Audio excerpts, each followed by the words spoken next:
بسم الله الرحمن الرحيم.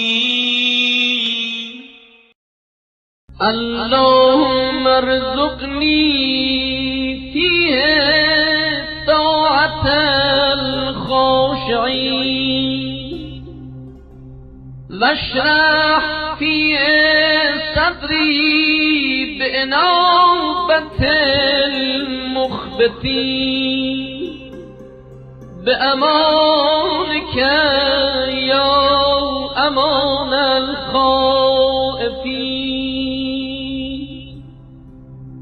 اللهم صل وسلم وزد وبارك على رسول